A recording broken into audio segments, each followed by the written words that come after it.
마가복음 14장 32절부터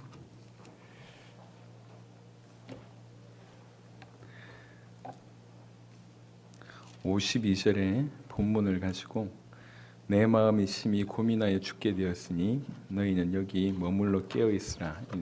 제목이 좀 길긴 하지만 우리 오늘 조금 깊이 생각해 볼 수 있는 그런 시간이 되시기를 바랍니다. 본문을 다 읽기보다 읽어가면서 동시에 같이 말씀을 전하도록 하겠습니다. 그들이 겟세마네라 하는 곳에 이름에 예수께서 제자들에게 이르시되 내가 기도할 동안에 너희는 여기 앉아 있으라 하시고, 아시듯이 이 밤에 예수님은 이제 잡히시게 되는데요. 그 잡히시기 마지막에 하셨던 그런 일입니다. 겟세마네라고 하는 이 동산은 꽤나 예수님과 제자들이 즐겨 찾던 그런 곳이었던 것 같습니다. 한 성경 두 군데를 확인해 보겠습니다. 누가복음 22장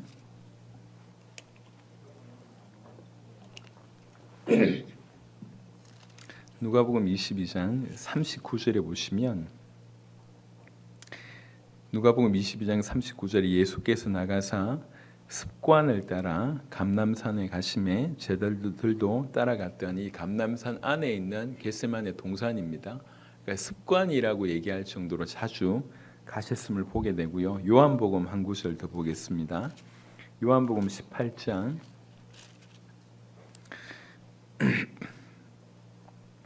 요한복음 18장 1절 2절에 보니까 예수께서 이 말씀을 하시고 제자들과 함께 기드론 시내 건너편으로 나가시니 그곳에 동산이 있는데 제자들과 함께 들어가시니라. 그곳은 가끔 예수께서 제자들과 모이시는 곳이므로 예수를 파는 유다도 그곳을 알더라. 이렇게 되어 있습니다. 꽤나 자주 모였던 곳이 바로 겟세마네라고 하는 동산입니다. 자, 마가복음 14장에 다시 와서요.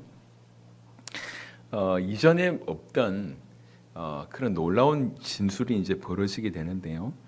내가 기도할 동안에 너희는 여기 앉아 있으라 하시고 베드로와 야고보 요한을 데리고 가실세. 그러니까 이제 제자들하고 조금 전에 만찬을 행하셨잖아요. 그리고 나서 다수의 제자들은 야 니네 여기 앉아 있어 이래 놓고 세 명을 이제 데리고 가는 겁니다. 세 명을 데리고 가서 베드로, 야고보, 요한을 데리고 가서는 그리고 나서 너희는 여기서 기도해 이렇게 되는 거예요. 이런 배경 가운데 예수님께서 이렇게 말씀하십니다. 심히 놀라시며 슬퍼하사 말씀하시되 내 마음이 심히 고민하여 죽게 되었으니 너희는 여기 머물러 깨어 있으라 하시고 라고 되어 있습니다. 예수님께서 심히 놀라시며 슬퍼하셨다고 얘기하고 제자들한테 처음으로 이런 얘기를 하십니다. 늘 강하고 늘 믿음 있는 그런 분이셨던 예수님께서 내 마음이 심히 고민하여 죽게 되었으니 라고 얘기하면서 기도 부탁을 하는 겁니다. 너희는 여기 머물러서 깨어있으라 이렇게 얘기를 하는 거예요. 이전에 없던 모습이에요. 예수님은 이 땅에 죽으시러 오셨다고 해도 과언이 아닙니다. 그리고 당신이 죽으실 것과 사흘 만에 부활하실 것을 이미 수차례 얘기하셨습니다. 오실 때부터 죄인을 위해서 죽으시러 오셨다고 한 것을 본인이 인지하고 계시고 이제 때가 된 겁니다. 그런데 이미 알고 있는 내용이에요. 근데 갑자기 바로 붙드시기 전에 이런 일이 벌어졌다는 거죠. 왜 이럴까요? 이걸 우리 좀 진지하게 한번 생각을 해봐야 됩니다. 그냥 단순히 그 십자가에서 지는 육신적인 고통 때문이었다고 얘기하면 사실 이유가 안 됩니다. 왜 그러냐면 역사 이래로 수많은 선교자들이 났잖아요. 지금도 예수 이름 때문에 예수님 때문에 한 해 죽는 사람이 좋게 수천 명, 수만 명, 수십만 명까지 얘기합니다. 오늘날도 저 모슬렘권을 비롯해서 가장 큰 핍박국이 우리 민족이잖아요. 북한에 뭐 이렇게 있는 분들, 그다음에 죄송하지만 그 옆에 있는 이제 그 나라부터 시작해서 지금도 기독교 박해국이 엄청나고요. 그 중에 예수 이름 때문에 순교를 당하거나 핍박을 당하는, 순교 당하는 이 숫자를 제가 보고 사실 깜짝 놀랐거든요. 몇 명이 아니에요. 몇 명 수준이 아닙니다. 지금도 수천 명, 수만 명, 많게는 수십만 명이 한 해에 순교를 당합니다. 그런데 순교 당하는 적지 않은 사람들이 그 죽음을 기쁨으로 맞이합니다. 그러니까 이제 예를 들면 성경에도 뭐 스데반 같은 인물이나 아니면 이제 예수님의 제자들 중에 사도 베드로 같은 경우에 십자가에 거꾸로 못 박혀 돌아가시고 사도들도 다 순교를 당하고 바울 같은 경우는 단두대에서 이제 목이 잘려 죽으시면서까지 그 죽음을 기쁨으로 갔어요. 사도 세대 다음이 속사도라고 얘기합니다. 사도들이 제자죠. 그 중에 폴리캅이라고 하는 사람이 있습니다. 이 폴리캅은 나중에 이제 화형을 당하게 되죠. 사람이 죽는 중에 가장 큰 고통으로 죽는 죽음이 화형이라고 얘기해요. 불이 태워져서 죽는 죽음입니다. 그 화형을 당하는데 그 전에 얘기를 하는 겁니다. 예수님 부인하며 살려줄게라고 얘기하니까 이 폴리캅이라는 사람이 86년 동안 그분이 나에게 신실하게 행하셨는데 내가 어떻게 그분을 부인할 수 있겠냐. 이래가지고 그냥 화형을 당하면서 이제 돌아가셨거든요. 역사 이래로 순교한 사람들이 너무 많습니다. 그들이 대부분 주님 때문에 죽는다고 하는 것을 기쁨으로 맞이했어요. 그런데 하물며 인간들도 이렇게 죽었는데 하나님이시면서 인간이 되신 그분이 그 십자가의 고통 때문에 이렇게 번민하시는가? 이유가 안 된다는 거죠. 그러니까 그 말은 무슨 말이냐? 뭔가 굉장히 큰 이유가 이 안에 있다는 것입니다. 그 이유에 대한 얘기를 좀 해보겠습니다. 전혀 뜬금없는 것같이 보이지만 우리가 놓쳤던 부분이에요. 초대교회 당시 영지주의가 판을 치면서 그 영지주의 주장은 뭐냐면 영은 선하고 육신은 악하다 이런 개념이 있어요. 그러니까 예수님 십자가에 실 때 이미 영은 하늘로 올라갔다고 주장하면서 예수님은 또 하나님이시기 때문에 전혀 이 고통에 초연하셨다, 의연하셨다. 예수님은 하나님이시기 때문에 그 인간의 고통도 거뜬하게 아무것도 아니냐 넘어설 수 있다 이렇게 주장하는데 그렇지 않습니다. 여러분 그런 각도로 보시면 큰일 납니다. 그래서 한 3가지 정도를 이해를 좀 해야 될 것 같은데 왜 이렇게 갑자기 당신이 죽으실 것을 본인도 알고 계시고 또 사흘 만에 살아날 것도 알고 계세요. 그리고 죽으시러 오셨어요. 근데 왜 갑자기 뜬금없이 이런 반응을 보이냔 말이에요. 한 3가지 정도 많은 이유가 있겠지만 3가지 정도를 한번 생각해 보면 좋겠는데 첫 번째는 하나님이시지만 그분은 인간의 몸을 입으신 분이십니다. 인간이십니다. 그 말은 무슨 말이냐면 왜 인간이 되셨습니까? 인간의 대표자로서 우리를 구원하시기 위해서 건지시기 위해서 인간이 되신 거예요. 그래서 인간이 경험할 수 있는 모든 것들을 이분이 그대로 가지고 계십니다.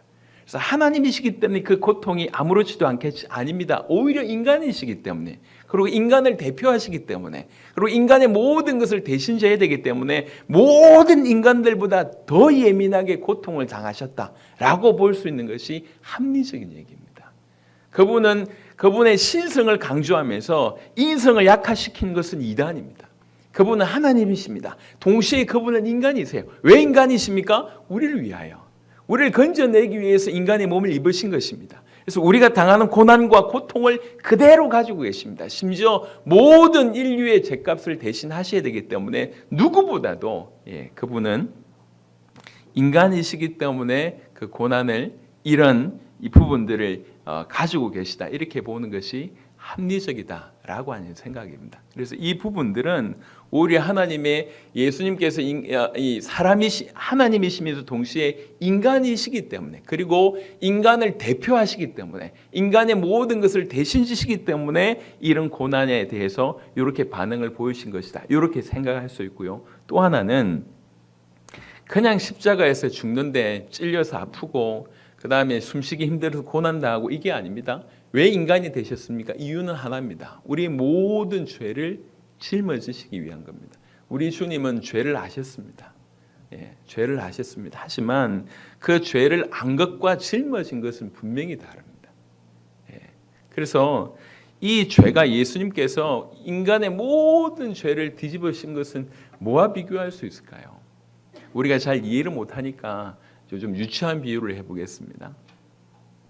여러분들도 좀 싫은 게 있잖아요. 어떤 장소에는 싫고 어떤 환경은 싫고 이런 게 있잖아요. 저는요 모기가 너무 싫어요. 모기가. 그래서 가끔씩 저기 정글에서 이렇게 취재하는 분들 이렇게 뭐 원숭이 취재하고 뭐 취재하는데 모기 떼들 때문에 온 몸에 이렇게 물렸다고 하는 그 영상을 제가 한번 봤어요. 아이고 끔찍해요. 저는 절대로 가기 싫습니다. 자 이렇게 한번 생각해 보십시다. 각종 오염물이 있는 웅덩이를 생각해 봅시다. 거기에 동물 사체가 썩어 있는 거야. 거기에 여러분들이 잠수해야 된다 칩시다. 상황이. 그게 더럽다는 거 아는 거하고 우리가 거기 빠지는 거하고는 다른 얘기입니다. 그러니까 예수님께서 죄를 짊어지셨다. 죄가 되셨다고 한 것은 죄 없으신 하나님이신, 죄 없으신 그분의 입장에서는 이것보다 고통스러운 일은 없습니다. 뭔가 설명을 못할 것 같아요. 제가 좀 더러운 얘기지만 제가 어릴 때 더러운 얘기라고 얘기했습니다. 어릴 때 제가 저희 집 옆에 고아원이 있었어요. 고아원. 그러니까 고아원 애들하고 이제 친해졌죠. 그러다가 이제 술래잡기를 하게 됐어요. 예, 이렇게 그 오징어 게임 나온 거 있잖아요. 무궁화꽃이 피었습니다. 이래가지고 하는 거 하고 또 술래잡기를 하는데 그 이제 이 고아원 안에 중간에 이렇게 나무들이 많이 있는 그런 뭐 공원이라고는 할 수 없고 그런 공간이 있었어요. 질러 가면 되는데 애들이 질러 가지 않고 다 이렇게 돌아가더라고요. 지금 빨리 피해야 되는데. 저는 이제 뭣도 모르고 질러 갔는데 질러 가다가 푹 빠졌어요. 똥통이었습니다. 똥통. 예전에는 그걸 가지고 이제 퍼서 이렇게 비료주고 했잖아요. 아이들은 그걸 다 알고 있었던 거지. 저는 몰랐습니다. 그래서 그냥 저기 빠지면 힘들겠지 이게 아니라 빠져봤어요. 제가 빠져봤는데 지금 벌써 횟수로 얘기하자면 약 40년 이상 지나간 일이잖아요. 아직도 그때를 생각하면 몸에 이제 두드러기가 나고 그렇습니다. 예, 얼마나 그 냄새며 그 이제 그다음 얘기를 못 하겠어요. 끝나고 나서 밥을 먹어야 되니까 얼마나 고통스러운지 생각을 해보세요. 우리 주님이 이렇게 갑자기 심하게 슬퍼하시고 고민하신 이유는 딴 게 아니라 인류의 죄를 바로 그 뒤집어 쓰는 바로 그 순간이 지금 온 것입니다. 그를 위해서 왔지만 이 죄라고 하는 것이 얼마나 비참한 건지, 이 죄가 얼마나 공포스러운 건지, 죄가 빚어내는 결과가 얼마나 비참한 건지를 온통 뒤집어 쓰신 거예요. 그래서 예수님께서 이렇게 슬퍼하시고 힘들어하셨고 이렇게 고뇌에 빠지고 할 수만 있으면 이 잔을 옮겨달라고 얘기했던 것은 단순히 육신적인 어떤 죽음 이것 때문이 아니었습니다. 물론 그것이 분명히 포함되어 있습니다. 그분은 인간이시기 때문에 포함되어 있습니다. 하지만 그걸 넘어선다는 거죠. 그분은 인간이 되신 이유가 우리 모든 죄를 위함입니다. 그리고 바로 그 어깨 위에 인류의 모든 죄가 얹어졌어요. 그 인류의 모든 죄는 그냥 보통 사람들이 그냥 경험할 수 있는 그런 수준이 못 됩니다. 그 죄는 너무 공포스럽고 그 죄는 너무너무 악합니다. 그래서 우리가 이렇게 생각해 볼 수 있고 또 하나 이유는 세 번째 이유는 이분은 하나님이십니다. 그 말은 무슨 말이냐면 안다는 거예요. 뭘 압니까? 하나님과의 분리가 어떤 것인지를 안다는 거예요. 성부 하나님과의 분리, 성령 하나님과의 분리가 어떤 것인지 죽음이 뭔지를 안다는 거 모르는 사람이 아닙니다. 여러분 군대를 갔다 온 사람이 저도 그런 경험이 있는데요. 제대를 했는데 군대 재입대하는 꿈을 한 번씩 꿉니다. 남자분들은 아마 그런 경험이 있을 거예요. 끔찍합니다. 끔찍해. 분명히 제대했는데 갑자기 영장이 또 나왔다는 거예요. 그 고생을 또 해야 돼요. 이게 자면서도 소스라치게 놀란다니까. 물론 군대가 워낙 좋은 사람은 안 그럴지 몰라도 저도 몇 번씩 꿨어요. 아니 그게 취소가 됐대. 군대를 갔다 왔는데 아니 꿈에서도 이게 이해가 안 되는 거예요. 무슨 얘기냐. 내가 갔다 왔다고 취소됐대. 아니 난 폭탄까지 맞았다고 해도 취소됐다는 거예요. 그래서 또 입대를 해야 된다는 거예요. 얼마나 두려운 일인지 생각을 해보세요.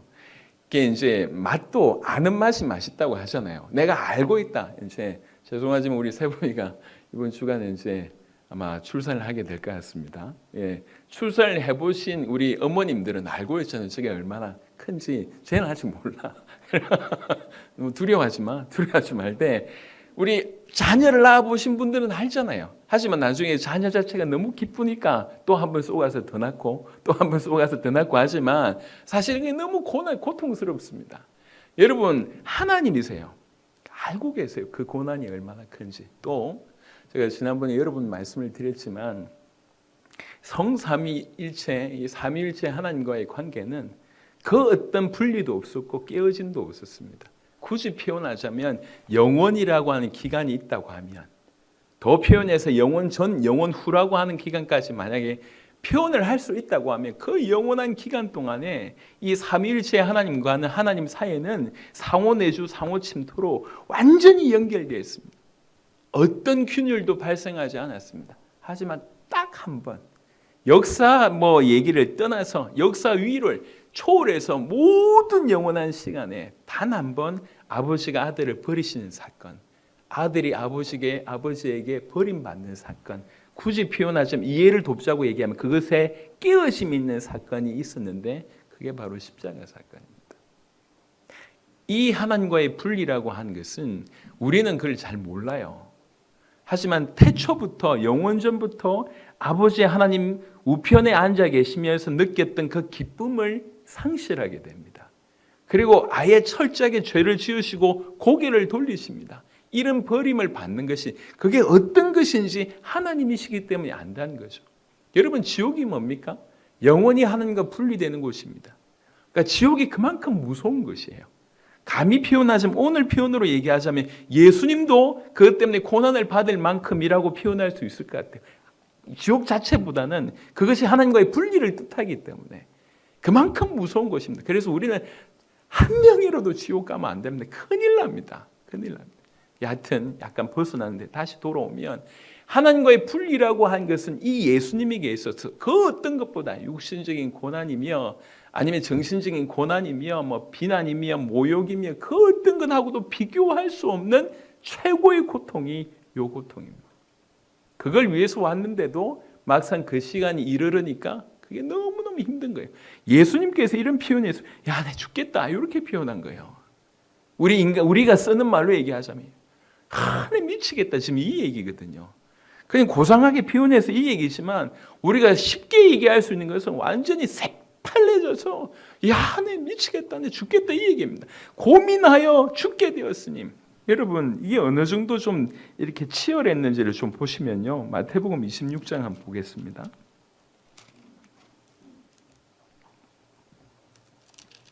마태복음 26장 37절 보시겠습니다. 37절, 38절. 베드로와 세베대의 두 아들을 데리고 가실새 고민하고 슬퍼하사 이에 말씀하시되 내 마음이 매우 고민하여 죽게 되었으니 너희는 여기 머물러 나와 함께 깨어 있으라 하시고 매우 고민하여 죽게 되었으니 이렇게 표현했습니다. 누가복음 22장도 한번 보실까요? 누가복음 22장입니다.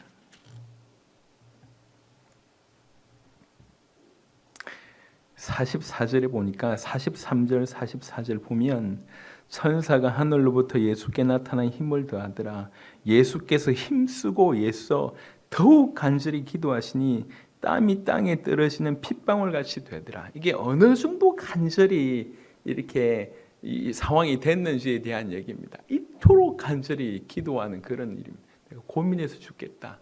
고민하여 슬퍼하사. 그러니까 우리가 사실은 이해할 수 있는 부분들은 아주 부스러기입니다. 부스러기 부분, 그분이 인간이시니까, 그리고 그분이 우리 모든 죄를 담당하시니까 이 부분은 아주 일부분, 만에 하나 천에 하나 조금 이해할 수 있지만 궁극적으로 그분에게 가장 큰 고통이 되시는 하나님과의 어떤 분리라고 한 것은, 적어도 그분에게서의 하나님과의 분리라고 한 것은 우리가 청량할 수 없는 수준의 아픔이었다는 거예요. 그러니까 이런 아픔과 고난으로 기도합니다. 자, 기도의 내용을 좀 보시면 마가복음 14장에 다시 본문으로 돌아오시길 바랍니다. 마가복음 14장 35절부터 보시면 조금 나아가서 땅에 엎드려 될 수 있는 대로 이때가 자기에게서 지나가기를 구하여 이르시되 아빠 아버지여 아버지께는 모든 것이 가능하오니 이 잔을 내게서 옮기시옵소서. 그러나 나의 원대로 마시옵고 아버지의 원대로 하옵소서 하시고, 그것 때문에 왔는데 막상 그때가 되니까 하나님 이거 안 하면 안 되겠습니까? 이 잔 제가 안 마시면 안 되겠습니까? 하나님은 가능하시니 딴 방법 있을 수 있지 않습니까? 이렇게까지 얘기하셨습니다. 그러니까 그만큼의 큰 고난이 있었다는 거죠. 그리고 이 기도를 그냥 적당하게 협상하는 게 아니었어요. 히브리 5장을 한번 볼게요. 신약 성경 히브리서. 우리가 지금 말씀을 받아들여야 되는데 이게 뭐 어떤 상황인지 일단 이해부터 해야 될 거 아닙니까? 히브리서 5장 7절입니다. 히브리서 5장 7절 이렇게 설명합니다. 그는 육체에 계실 때 자기를 죽음에서 능히 구원하실 이에게 심한 통곡과 눈물로 간구와 소원을 올렸고, 이렇게 표현합니다. 심한 통곡과 눈물로 기도했고 간구와 소원을 올렸다고 얘기합니다. 이게 바로 요 내용입니다. 예수님이, 그래서 여러분 예수님의 십자가는요, 그냥 그분이 능력이 있으시니까 아주 부드럽게 올라가서 한번 딱 져주고 그리고 갑자기 뭐 사흘 만에 짠 부활하고 이런 얘기가 아닙니다. 우리에게 생명 주시기 위해서 당신이 목숨을 들이실 때에 그게 얼마나 치열했는지를 가장 볼 수 있는 것이 겟세마네 동산의 고뇌입니다. 이 겟세마네 동산, 예수님께서 이렇게 치열하게 십자가의 죽으심으로 죄가 되시고 자기 몸에 하나님의 모든 진노를 쏟아 부으시고 하나님과 완철저하게 분리되신 그 엄청난 지옥 같은 시간을 통과하면서 주어진 게 우리에게 주어진 게 생명이라고 하는 것입니다. 그래서 구원받은 자는 우리에게 주어진 생명의 가치, 구원의 가치에 감격해야 되고, 이룰 수밖에 없는 그 십자가를 일평생 찬양하지 않을 수가 없는 것이 구원받은 자입니다. 근데 그 구원받은 자가 십자가의 비밀을 모르거나 십자가를 통해서 우리에게 주신 은혜와 참된 생명을 모른다고 하면 이건 종교인이에요. 종교인. 그래서 오늘 우리는 그분이 하나님이시니까 괜찮았겠죠 이렇게 생각하시면 안 됩니다. 그분은 하나님이시면서 인간이십니다. 인간으로서 우리를 대표하셨습니다. 인간으로서 우리를 대표하시고 우리 모든 죄를 감당하시기 위해서 이렇게 치열하게 그 길을 걸어가셨습니다. 우리는 상상할 수 없는 어려움이에요. 상상할 수 없는 두려움입니다. 상상할 수 없는 일들을 통해서 행하신 거예요. 요즘에 경제가 많이 어렵다 보니까 투잡 하시는 분들이 많아요. 근데 투잡을 넘어서서 쓰리잡 하시는 분도 계세요. 제가 이제 얼마 전에 그 TV 다큐에 한번 봤는데 어떤 분은요 하루에 1시간 자고 일을 하시더라고요. 일을 하다가 이게 부도가 났는지 이렇게 빚을 졌나 봐요. 그 빚을 갚기 위해서 하루에 일을 7가지 8가지 하는 거예요. 새벽 배송부터 시작해서 그리고 목욕탕 가서 이제 이렇게 청소하는 것부터 시작해서 목욕탕에서 쪽잠 1시간 자고 10년을 일을 한 겁니다. 그래가지고 그 빚을 다 갚는 날 펑펑 울더라고요. 여러분 지금 이제 우리 부모님들이 세상에 나가서 일을 하고 돈을 번다는 게 얼마나 힘든 일입니까? 그래놓고 우리 자녀들에게 뭔가 선물을 주는 겁니다. 죄송합니다. 근데 이놈의 장난감은 왜 그리 비싸? 레고 아이고야 그냥 몇만 원 저리 갈아요. 10만 원 넘는 것은 그러니까 그거 하나를 사주기 위해서 부모님들이 하는 걸 자녀가 알 수 있겠냔 말이에요. 자녀가 이해하겠습니까?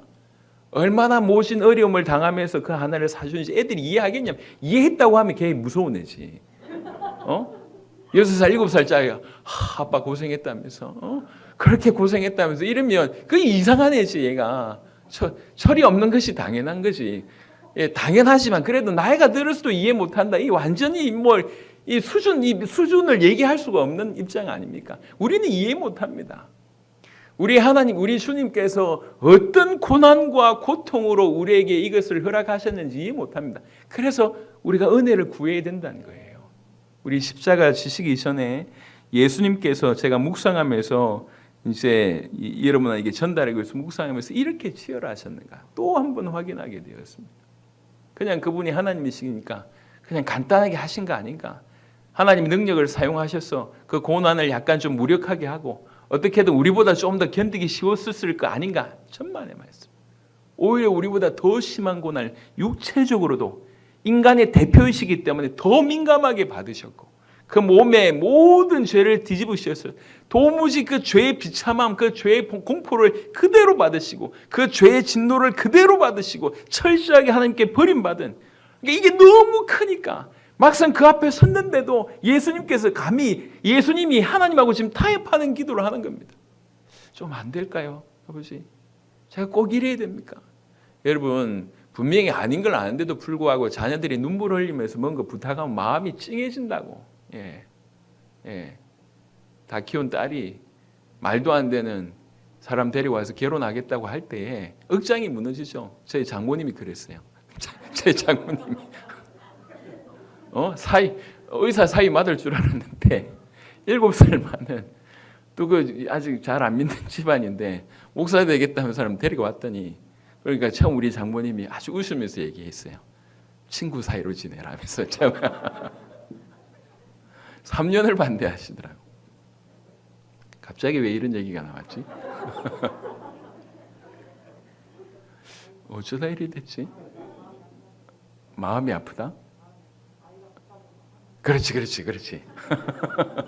여러분, 이건 택도 없는 거잖아요. 그런데도 불구하고 눈물 흘리면서 부탁하면 이 부모님의 마음이 조금 이렇게 동하지 않습니까? 지금 예수님이 어떻게 보면 가장 중요한 시간에 정말 마음 아픈 기도를 하나님께 드리는 거예요.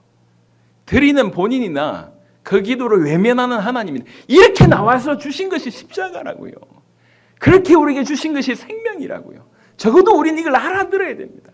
그냥 그분 능력 강하시니 대충 하셨겠지. 힘 있으니 얼마든지 쉽게 넘어서시겠지. 우리 인간이 당할 고난의 강도가 100이라면 그분 한 10이나 1 정도로 넘어서시겠지. 천만의 말씀.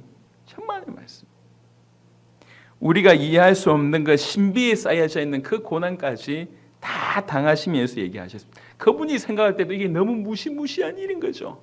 그러니까 이런 기도를 사실을 예수님께서 평상시에 뭐라고 얘기하셨습니까? 고난을 당할 때, 핍박을 당할 때 기뻐해라. 그게 마태복음 5장에 산상보훈 때 나왔던 얘기 아닙니까? 본인이 하신 얘기예요. 핍박이 오면 기뻐해라. 본인이 얘기했어요. 그래놓고 여기 왔는데 이렇게 기도하고 있다면, 그리고 제자들한테 이 기도를 보여줬어요. 이런 어떻게 보면 잘못 생각해 보면 이 제자들한테 그냥 덕이 안 되는 그런 기도문이 알 거 아닙니까? 그러면 저 한쪽에 갔다 올 때가 니네 기다리고 있으면 이러면 될 건데 뻔히 듣는 데 가가지고 그런 기도한 것을 제자들이 다 듣게끔 하신 거예요. 어느 정도 고난이며 어느 정도 큰 고통인지를 보여주신 것입니다. 하나님께 버림받는다고 하는 것이, 하나님의 진노를 받는다고 하는 것이, 여러분 그래서 한 명도 지옥 가면 안 됩니다. 여러분 하나님의 진노를 여러분 당할 수가 없습니다. 영원토록 당한다는 것은 있을 수가 없습니다. 제발 이런 부분에 눈 열려져야 됩니다. 큰일 납니다. 우리 주님께서도 두려울 만한 어떤 그런 고난의 강도라는 거죠. 그런 것들을 통해서 기도하시는데, 그런데도 기도의 마지막 부분에는 나의 원대로 마시옵고 아버지의 원대로 하옵소서라고 얘기합니다. 이게 예수님께서 평상시에 얘기하셨던 자기 부인입니다. 여러분 기도를 오해하시면 안 됩니다. 기도는 하나님의 마음을 바꾸는 게 기도가 아니에요. 제발 좀 마음 바꾸셔서 저에게 좀 응답 주세요. 하나님 마음 좀 돌려주셔가지고 좀 해결해 주세요. 이게 기도가 아닙니다. 기도는 우리가 바뀌는 게 기도입니다. 하나님의 뜻을 구하고 그 하나님 앞에서 우리 자신을 돌아보고 그 하나님께서 원하시는 대로 우리가 바뀌는 것이 참으로 수준 높은 기도고 올바른 기도라고 볼 수가 있습니다. 그래서 이런 치열한 기도를 하고 있을 때에 저는 이 말씀 묵상하면서 제일 마음에 찔렸던 것이 37절입니다. 돌아오사 제자들이 자는 것을 보시고 베드로에게 말씀하시되 시몬아 자느냐. 제가 이제 요번 이 강단의 제목을 요걸 할까 저걸 할까 한참 고민했어요. 시몬아 자느냐, 이 한마디 말에 그냥 모든 게 다 들어있어요. 어떻게 보면 예수님에게 있어서 가장 중요한 시간입니다. 가장 간절한 시간입니다. 여러분 그 3명을 왜 데리고 갔을까요? 왜 데려가셨겠냐 말이에요. 같이 좀 기도하자는 거예요. 유일하게 예수님을 위해서 중보할 수 있는 시간이었습니다. 예수님의 고난을 전혀 이해를 못한 거죠. 죄송합니다. 이 사람들은 전혀 이해를 못한 거예요. 지금 예수님이 뭐하고 있는지, 심지어는 누가복음에 보면 보세요. 누가복음에는 이렇게까지 얘기는 합니다. 누가복음 22장에 자는 것을 왜 그러냐면은 22장 45절에 기도 후에 일어나 제자들에게 가서 슬픔으로 인하여 잠든 것을 보시고 슬퍼했대요. 그래놓고 잤습니다. 슬퍼하면 뭐 하냔 말이에요. 지금 예수님 죽는다, 죽으면 안 되는데 하면서 자고 있어요. 예수님 죽으면 큰일 나는데 자고 있어요. 이게 기가 막힌 거 아닙니까? 성경 뭐라고 얘기하고 있냐면 오늘 보시면 시험에 들지 않게 깨어 있어 기도하라. 마음에는 원이로다 육신이 약하도다. 그 마음이 원함이 있다는 걸 알아요. 슬픔 때문에 잠들었으니까 그 마음이 원함이 있다는 걸 알아요. 정말 오늘날 수많은 기독교인들이 여기에 머물러 있습니다. 내 주를 위해서 똑바로 살아야 되는데 언제 똑바로 사냔 말이에요. 그 얘기를 십수년째 하고 앉아 있어요. 내가 주님을 위해서 좀 더 헌신해야 되는데 다 마음은 있어. 그리고 핑계는 육신이 약하다고 핑계대면서 핑계를 하루 이틀 되면 이해가 됩니다. 수십 년째 핑계대고 있어요. 수십 년째. 그 말씀입니다. 시몬아 자느냐? 언제까지 잘래? 그 얘기예요. 이 귀중하게 만약에 생각을 해보세요. 그 치열한 그 기도 중에 예수님의 기도 중에 세 명이 깨어서 기도하고 예수님을 위해서 중보했다면 이처럼 큰 축복이 어디 있냔 말이에요. 그 엄청난 교회를 싹 다 날립니다. 그러면서 핑계는 육신이 약하대. 육신이 약하대. 주를 위해서 헌신해야 되는데 내가 이렇게 살면 안 되는데 내가 좀 성도들에게 본이 돼야 되는데 내가 청년들에게 본이 돼야 되는데 내가 사업을 하면서도 올바로 해야 되는데 내가 기독교인의 모습을 보여야 되는데 전부 말만 하고 있습니다. 마음은 없는 게 우리 주님이 알아요. 마음이 없지 않다는 걸 압니다. 하지만 얘기합니다. 시몬아 자느냐? 잠이 오냐? 얘기합니다. 지금 어느 때인데 자고 있냐? 영적인 얘기예요. 그 시몬아 자느냐? 계속 울리는 거예요. 이게 계속. 그 중요한 시간에 명색이 예수님의 최측근이라고 하는 분들도 이 말 알아듣지 못하고 그리고 심지어는 죽으신다고 한 얘기까지 이해가 되고 곧 이렇게 가까워 이렇게 예사롭지 않다는 것도 이해가 되고 그날 밤에 예수님 행동은 특별했습니다. 성찬식도 성찬식이지만 사복음을서를 통해서 자세하게 보면 성찬식 이전에 뭐 했습니까? 세족식까지 했거든. 발까지 씻겨주면 이게 왜 이러시지 예수님? 죽으실 것과 사흘 만에 부활하실 것을 몇 차례 얘기하셨습니다. 야 이제 그때가 오는가 보다. 이러면서 슬픈데 슬퍼하면서 그럼 슬퍼하면 깨어 있어야 될 거 아니에요. 깨어 기도하라고 말씀하셨지 않습니까? 슬픈데 잠들었어요. 마음은 있는데 그것도 한두 번이 아니라 3번이나 기회를 주셨는데도 불구하고 3번 내도록 잡니다. 그러니까 이해는 돼요. 무슨 말인지. 얼마나 피곤하겠어요. 예. 제가 또 얘기하는데 우리 은희를 낳을 때 밤 12시에 진통이 왔어요. 진통. 예, 진통이 아침에 오게 되길 바랍니다. 세부마 밤 12시에 진통이 왔어요. 밤 12시에 이제 응급실에 간 거지. 그래서 열 몇 시간 진통하고 그 다음 오후 몇 시에 3시간 이제 오후에 나왔어요. 예. 우리 와이프는 너무 힘들어서 고통당하는데 나도 너무 힘든 거야. 이게 졸려가지고 밤새야 되니까. 그래서 너무 지쳐있는데 와이프가 또 이제 잠시 가서 자고 오라고 쉬고 오라고 얘기했어요. 얼마나 그게 복음으로 들리든지. 그래가지고 나가서 잠시 잔다는 게 좀 많이 잤어. 그래. 지금도 그 얘기합니다. 지금도 나는 뭐 이렇게 하고 있는데 가서 자고 왔다고. 이해가 된다니까. 육신이 약하다. 이해가 된다니까. 이해는 되는데. 여러분 생각을 해보세요. 그때 그 상황 속에 이제 내일이 이제 오늘 새벽에 오늘 밤에 밤새 재판받고 내일 아침에 채 열 몇 시간 후에 십자가 달리십니다. 예수님을. 바로 그 순간에 제자들을 그 중에 니네들은 머물러 있어. 그리고 3명 데리고 와서 야 니네들은 깨어 있어. 기도해라. 이렇게 얘기합니다. 또 3번이나 다 날립니다. 그 중에 한 명한테 얘기합니다. 대표되는 시몬아. 딴 사람 이 야고보 요한에게는 언급도 안 해요. 시몬아. 자느냐 이렇게 물어요. 자느냐. 잠 오냐 이 얘기예요. 이 중요한 때 잠이 오냐. 계속 우리는 수년 수십 년째 핑계댑니다. 여러분 주님 다시 오신다고 하는 것이 금방 있을 수 있습니다. 우리가 주님 볼 때 주님 앞에 설 때 할 말이 있냐는 거. 오늘도 우리가 찬양을 여러 번 했습니다. 그 중에 경배한다고 하는 표현을 여러 번 씁니다. 여러분 경배한다는 얘기가 뭡니까? 그냥 우리 목소리로 그 단어를 표현한다는 게 경배가 아니잖아요. 온 모든 것을 낮추어서 그분만 높이는 게 경배 아닙니까? 우리 인생 가운데 그런 일이 있어야 되는데 그렇게 해야 될 줄은 알아. 그런데 약하대. 내가 이러면 안 되는데 다 알고 있잖아요. 올바로 살지 못하는 사람들. 우리 모두가 그렇잖아요. 다 알고 있습니다. 그래 놓고 뭐라고 얘기하냐면 약하대. 그러면서 핑계를 댑니다. 예수님도 아신다면서. 베드로도 그랬다면서. 그런 건 어떻게 이렇게 착착 성경에서 잘 찾아내가지고 자기 합리적인 이유를 삼는지 몰라요. 여러분 큰일 납니다. 시몬아 자느냐. 여러분 이름 갖다 넣어보세요. 누구누구에 자느냐. 누구누구에 잠이 오냐. 그래서 우리가 오늘 이 중요한 때에 조금이라도 그분에게 힘이 되었다면 얼마나 좋았을 뻔했습니까? 주님, 자 끝까지 기도하겠습니다. 주님을 위해서 이랬다면요. 그런데 그렇지 않다는 거죠. 자, 이 깨어있지 못했던 결과가 이후에 아주 처참하게 나옵니다. 계속 보겠습니다. 39절부터는 쭉 보겠습니다. 다시 나아가 동일한 말씀으로 기도하시고 다시 오사 보신지 그들이 자니 이는 그들이 눈이 심히 피곤함이라. 그러면서 그들이 예수께 무엇으로 대답할 줄을 알지 못하더라. 무슨 말입니까? 유구무원이라. 할 말이 없다는 거죠. 세 번이나 얘기했는데도 세 번이나 어겼으니까. 세 번째 오사 그들에게 이르시되 이제는 자고 쉬라. 그만 되었다. 때가 왔도다.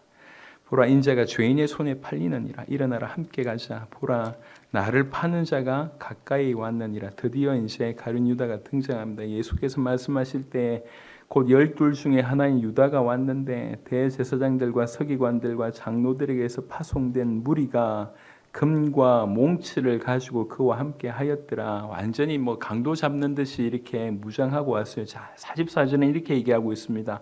예수를 파는 자가 이미 그들과 군호를 짜 이르되 내가 입맞추는 자가 그이니 그를 잡아 단단히 끌어가라 하였는지라. 그냥 단순히 예수님 계신 곳을 알려준 이 정도가 아니에요. 굉장히 예수님을 잡는데 주도적으로 했던 인물이 가룟 유다입니다.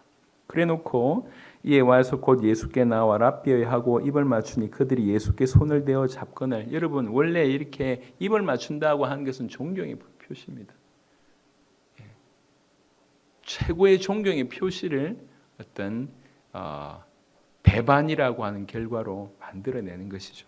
자, 이 가룟 유다는요, 이제 우리가 생각하기에 처음부터 성질이 안 좋고 악하다 이렇게 보시면 안 돼요. 이미지가 그렇지 않습니다.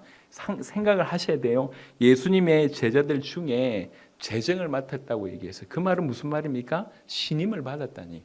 돈을 맡긴다고 한 것은 그래도 그 무리들 속에 인정함을 받는 사람에게 돈을 맡기는 거예요. 3년 동안 가룟 유다는 썩 괜찮은 역할을 했던 인물 같아요. 그 안에서도 평가가 괜찮았던 인물일 같습니다. 여러분 도무지 이상한 사람, 망나니 같은 사람 공동체 하기가 힘이 듭니다.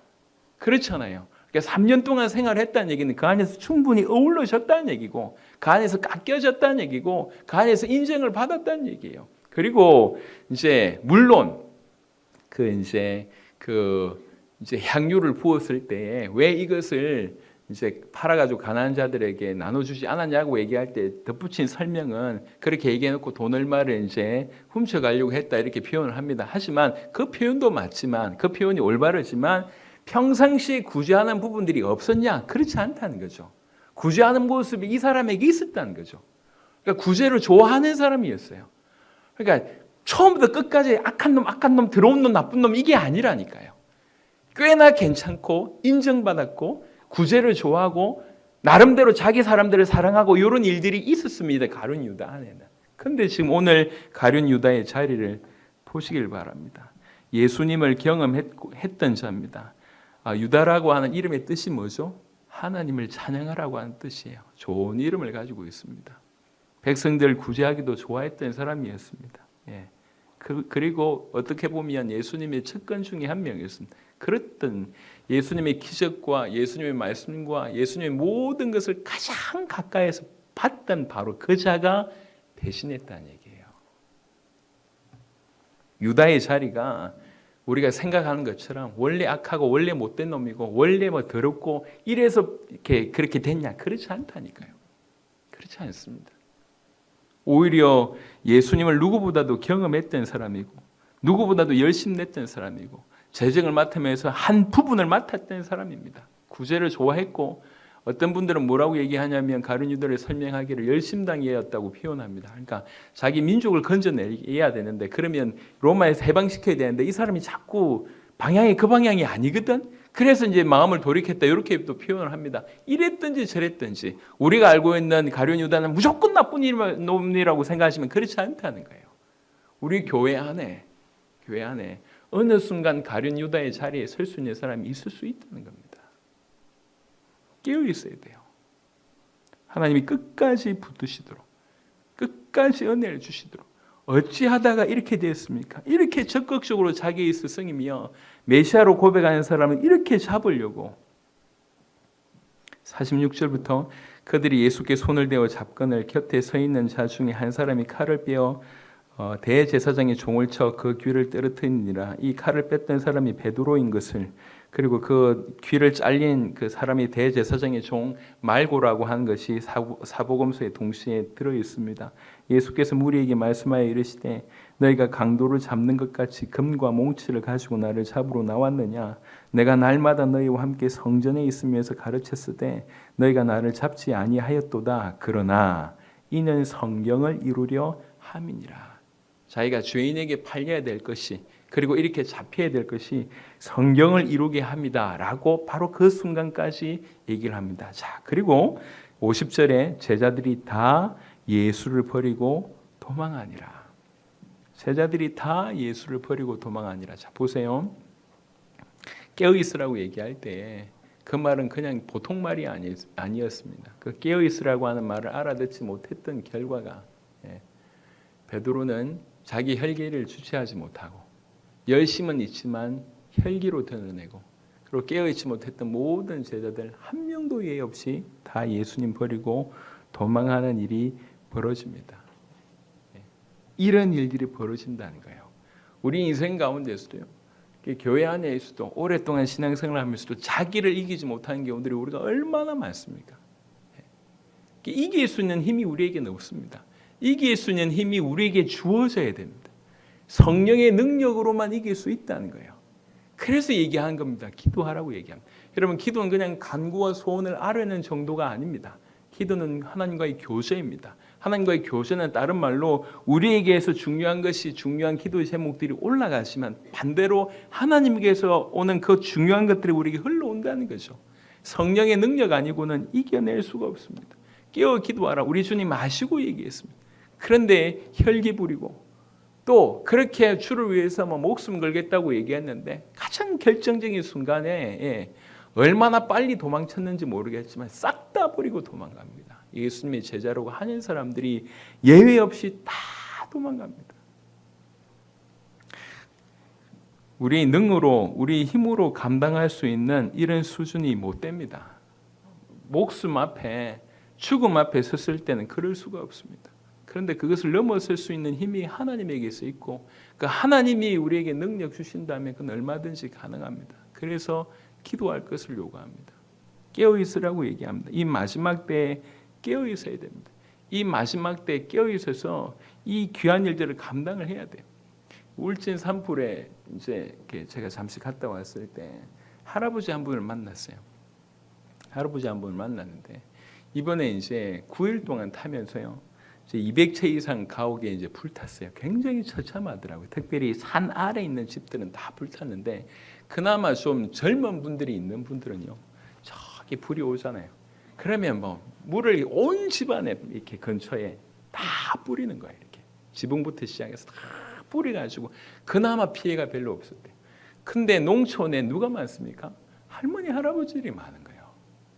이래가지고 이제 속수무책으로 당하는 겁니다. 저희가 만났던 할아버지는 이렇게 이 뒤에 산이 있고요. 그 다음에 개울이 있어요. 어느 정도일지 모르겠는데 폭 한 10m 될까요? 개울 옆에 자기 집이 있고요. 그리고 한 100m 앞에 또 이제 산이 있는 거예요. 산이 굳이 얘기하면 산맥이 이렇게 흘러가고 이렇게 흘러가는 거예요. 뒤에서 불이 막 났는데 어느 순간 바람이 부니까 이 불길이, 이 불꽃이 탕 튀는데 저 몇백 미터 떨어져 있는 반대편 산에 불이 붙는 거예요. 뒤에 불 붙고 앞에 불 붙고 기가 막힌 거예요. 연세가 월남전 파병 갔다 오셨다고 하는데 연세가 제대로 걸을 수도 없고 허리 벨트 하고 있는 이런 분인데 기가 막힌 거예요. 뒤에 불 붙고 앞에 또 불이 옮겨 붙고 그래가지고 뭐 어떻게 할 수가 없는 그런 상황에 또 좀 젊은 분들이 있으면 어떻게 하겠는데 평생 80 몇 년 지내면서 이런 불 처음 본다고 얘기하시더라고요. 도무지 당해낼 수가 없습니다. 속수무책인 거죠. 우리가 이제 우리에게 어떤 그런 죽음이나 심판이 올 때도 동일한 그런 상황입니다. 이길 수 있는 힘이 우리에게 없다는 걸 빨리 인정하는 것은 지혜인 겁니다. 지혜. 그래서 우리는 하나님께 은혜를 구해야 되고 우리 연약함을 인정하고 하나님이 우리 연약함을 도우시도록 기도하는 것이 참으로 지혜다라고 볼 수가 있습니다. 지금 예수님께서 이제 잡히시는 바로 장면이지 않습니까? 이 장면부터 시작해서 재판들이 굉장히 빠르게 일어나고 그리고 급격하게 이제 이렇게 실제로 육신적으로 고난당한 일들이 시작이 됩니다. 그게 이제 다음 주부터 쭉 이어질 건데요. 그 잡히시기 마지막 그 순간에 하셨던 이 기도에 대해서 우리는 한 번쯤 고민해 봐야 됩니다. 우리가 일평생 십자가를 얘기하고 그리고 구원을 얘기하고 오직 예수님이 하나님의 아들 그리스도이심을 얘기하는 것은 이건 그냥 지식으로 옮겨낼 수 있는 성질의 것이 절대로 못 됩니다. 우리 각각에게 그게 답이 되거나 그 다음에 은혜가 되지 않으면 이건 절대로 불가능하다 이렇게 봅니다. 그래서 예수님께서 십자가 앞에서 이렇게 고통스러워 하셨고 내가 죽을 만큼 고통스럽다. 내가 매우 고민되어 죽겠다.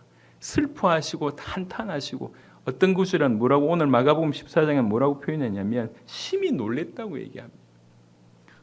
그러니까 그 십자가의 고난이 그런 거예요. 그 고난인데 그럼에도 불구하고 아버지의 뜻에 순복해서 결국 그 십자가를 지시지 않습니까? 그래서 십자가는 능력이고 영광인 것입니다. 십자가만큼 비밀이 없습니다. 그 십자가를 통과하시면서 우리에게 주신 선물이 이 생명이라고 하는 것이고 구원이라고 하는 것입니다. 그래서 우리는 영원히 우리의 눈이 그 십자가에 다 고정되어져야 됩니다. 저런 수고와 고난과 고통과 말할 수 없는 그런 아픔을 통해서 통과하면서 우리에게 생명을 주셨구나. 그래서 십자가가 계속 우리에게 영광이 되는 그런 은혜가 있어야 됩니다. 여러분 참 아이러니하게 겟세마네라고 하는 이 이름 뜻이 뭔 줄 아십니까? 기름 짜는 곳이에요. 올리브 해놓고 착착해가지고 기름 짜는 거. 그 예수님이 마치 굳이 표현하자면 오늘의 이 기도는 그런 순간입니다. 진액을 뽑아내는 기도예요. 그 마지막 때 주님 이 꼭 받아야 됩니까? 아버지 이거 지나가면 안 됩니까? 그런 마음으로 기도하시면서도 결국 아버지에게 순종하셔서 십자가를 지신 것입니다. 우리가 우리 예수의 십자가로 말미암아 구원받았다라고 하는 간단한 얘기를 하기 전에 우리에게 흘러온 구원이 얼마나 놀라운지에 대해서는 누구보다도 구원받은 은혜 받은 우리가 알아야 됩니다. 그래서 이 겟세마네의 이 치열한 고뇌, 진액을 뽑아내는 것 같은 이 기도의 어떤 그런 부분에 조금이라도 동감할 수 있도록. 그래서 우리는 우리 중에 뭐 다였으면 좋겠지만은 깨어 기도하라고 했을 때 그 말 조금이라도 알아듣는 저와 여러분 되었으면 좋겠습니다. 그래서 깨어 기도해서 주를 위해서 기도하고 하나님 나라를 위해서 기도하고 우리 자신을 위해서도 당연히 기도해야지만 우리 연약함을 위해서 기도해야 되겠지만 정말 주를 위해서 하나님 나라를 위해서 기도할 줄 아는 사실 지금이 그때잖아요. 지금이 바로 그때거든요. 예수님이 십자가 지시기 전에 그 긴박한 때와 같이 예수님 다시 오시기 전에 이 긴박한 때입니다. 우리는 육신이 약하다면서 좀 정신 차려야지 이래서 시간 보내야 될 사람이 아닙니다. 우리는 그럴 사람이 아니에요. 그렇게 하면 안 됩니다. 우리는 깨어서 주님을 위해서 주의 나라를 위해서 중보하며 깨어 기도하고 오히려 우리의 부족한 모습 때문에 한탄하는 데 머물러 있지 않고 더 나아가서 오늘 이 세 명에게 주어진 그 기회를 제대로 살려내는 죄로 살아야 될 것입니다. 우리 주님이 얼마나 기뻐하실까요? 마지막 날 오셨을 때 우리가 그분을 뵙게 됐을 때 전부 다 핑계대면서 주님 좀 힘들었습니다. 살기가 빠듯해서요. 주님이 동부아시아를 다녀보셔야 됩니다. 주님이 뭐 사업을 한번 해보셔야 됩니다. 주님이 부동산을 한번 해보셔야 됩니다. 바쁩니다. 기도할 시간 없습니다. 우리 인생을 살아가면서 우리가 할 수 있는 많은 영역들이 있습니다. 하지만 그 수많은 영역들이 점점 우리 마음에서부터 멀어지기 시작을 하면서 계속 이 핑계를 대는 시간들이 지나갔어요. 시몬아 자느냐? 이게 얼마나 가슴 아픈 얘기예요. 이 메시지를 준비하는 한 주간 내도록 들려오는 음성입니다. 시몬아 자느냐? 잠이 오냐? 그래서 언제까지 우리가 육신이 약하다고 핑계 대겠냔 말이에요. 우리는 어떤 기회를 주셨냐면은 우리는 감히 주님을 위해서 중보할 수 있는 그런 특별한 기회를 주신 사람입니다. 우리에게는 그런 은혜가 있습니다. 마지막 날에 대해서 인지하고 있는 사람들이 거의 없어요. 그리고 심지어 인지하고 있다고 하지만 그렇게 살아내는 사람들이 거의 없습니다. 저는 한편으로는 이것 때문에 너무 안타깝기도 하고 한편으로는 너무 감사하기도 합니다. 정말 기독교회 내에서 교회 내에서 너무 많은 얘기를 합니다. 하지만 본질에 대해서 선명함이 없어요. 깨어 있어야 된다. 우리가 빛과 소금이 되어야 된다. 오만 얘기를 많이 하지만 어떤 것으로 무엇으로 회복해야 될지는 없습니다. 그리고 열심히 하자라고 얘기하는데 그냥 막연한 미래예요. 열심히 하면 어느 정도 좋아지겠지? 아닙니다. 분명히 분명한 내용과 분명한 끝을 하나님께서 우리에게 주셨습니다. 이게 기준되어야 돼요. 이게 기준되지 않으면 우리는 그냥 대충 살 수밖에 없습니다. 오늘 이 메시지는 굉장히 무거운 메시지입니다. 또 한편으로는 우리에게 기회가 되는 메시지예요. 이게 이토록 놀라운 십자가의 피로 우리가 건진받았구나라고 하는 아주 당신의 진에게 녹아져 있는 메시지일 뿐만 아니라 동일하게 베드로, 야고보, 요한 같은 입장을 우리에게 주셨다고 하는 것을 깨달을 수 있는 메시지입니다. 마지막 때입니다. 이 마지막 때에 깨어 기도하라고 얘기했을 때 이 말의 의미를 깨닫고 깨어 기도할 수 있다면 우리가 감히 하나님 나라를 위해서 우리 같은 인생이 하나님 나라를 위해서 중보할 수 있다. 하나님의 백성들을 위해서 중보할 수 있다. 세상을 위해서 중보할 수 있다. 이게 얼마나 큰 특권입니까? 뻔한 인생이지만 그걸 위해서 사는 거예요. 한편으로는 구원받았지만 육신이 약하다면서 늘 이렇게 핑계대는 인생이 있다고 하면 한편으로는 주어진 기회가 너무 감사해서요.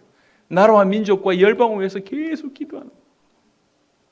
어젯밤에 그 김승란 선교사님한테 연락 온 거 제가 여러분 올려드렸습니다.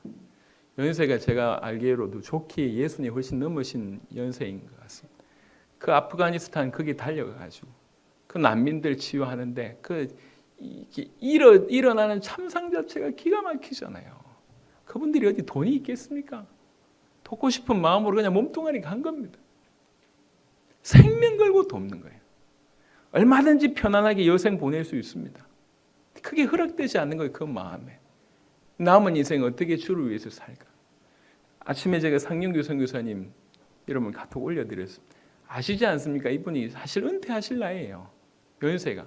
지금까지도 전 민다나오에 저기 무슬림 있는 그곳에 가서 무슬림 믿는 민족들을 이제 여러 민족들을 변화시키고 그 교회 세우고 너무 크신 일들을 하신 분입니다.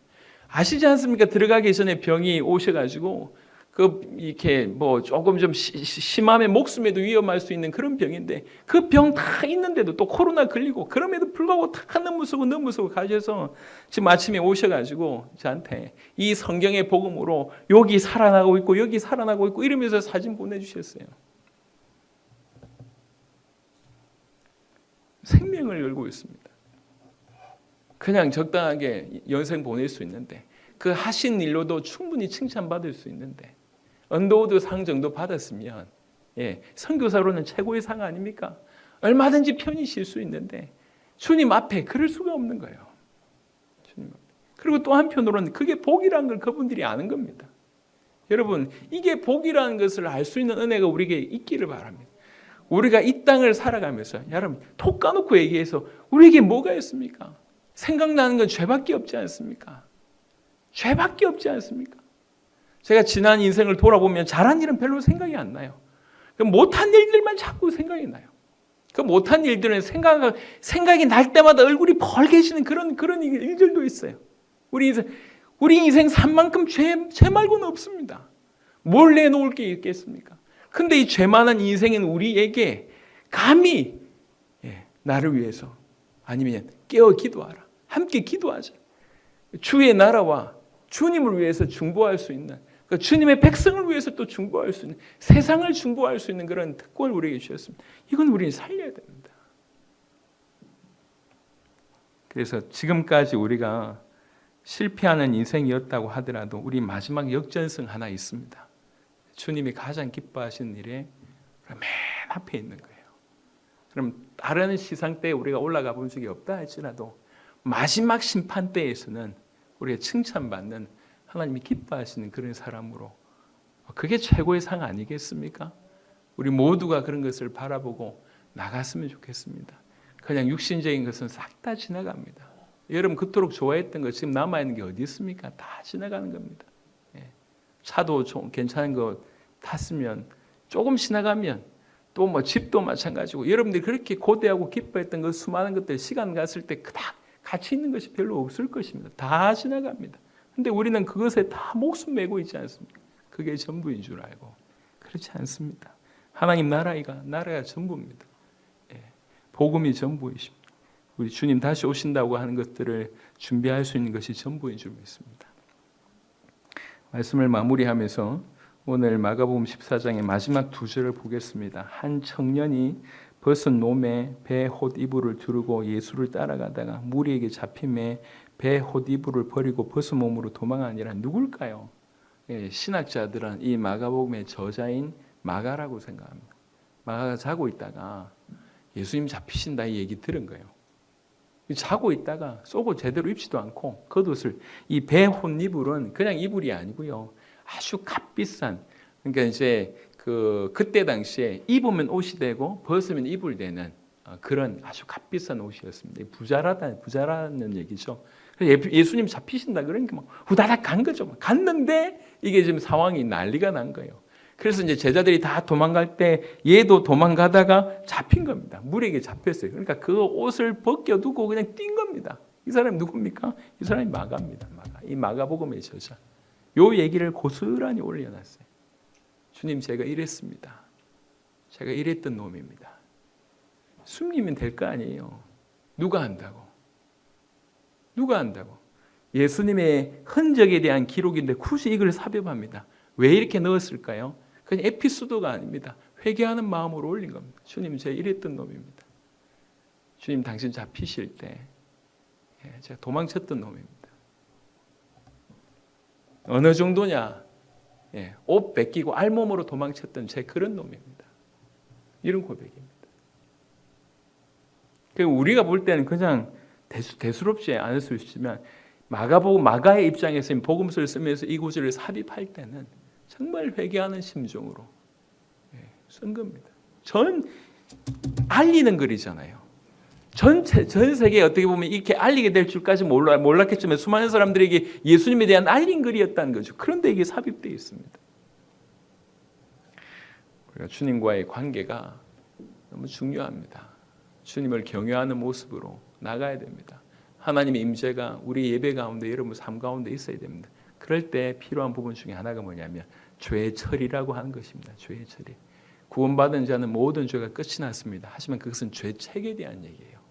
여전히 우리는 죄성을 가지고 있습니다. 죄성 때문에 또 여전히 실수합니다. 그래서 회개하는 삶은 계속 우리 인생 가운데 있어야 됩니다. 주님, 제가 이랬던 놈입니다. 주님, 용서해 주십시오. 더욱 은혜를 부어주십시오. 좀 괜찮은 같이 교회 앉아가지고는 은혜를 받을 수가 없어요. 내가 난데 그럼 딴 데 가 계시면 괜찮아. 주님 앞에 왔을 때는 우리 벌거벗은 것 같이 우리 모든 죄악을 그대로 주님 앞에 드리면서, 주님, 제 한 주간 이렇게 또 넘어졌습니다. 주님, 은혜 받기 위해서 또 이 자리에 왔습니다. 마가 같은 그런 입장 중심으로 이렇게 나아갔으면 좋겠습니다.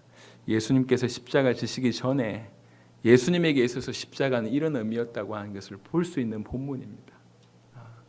우리가 예수님을 잘 몰랐구나. 그분이 하나님이시니까 그냥 대수롭지 않게 넘어가시겠지. 그렇지 않습니다. 예수님에게도 그 십자가는 이토록 큰 고난이었고 고통이었습니다. 그걸 통과하시면서 우리에게 주신 것이 생명이다. 기억하시고, 두 번째, 바로 가장 그 결정적인 순간에 제자들에게 기회를 주신 것입니다. 깨어 기도하라. 근데 그 엄청난 것을 알아듣지 못합니다. 그러니까 결국 자기의 육신도 이기지 못하고 혈기도 이기지 못하고 도망가는 아주 비참한 모습으로 전락하게 됩니다. 이게 제자들의 모습이에요.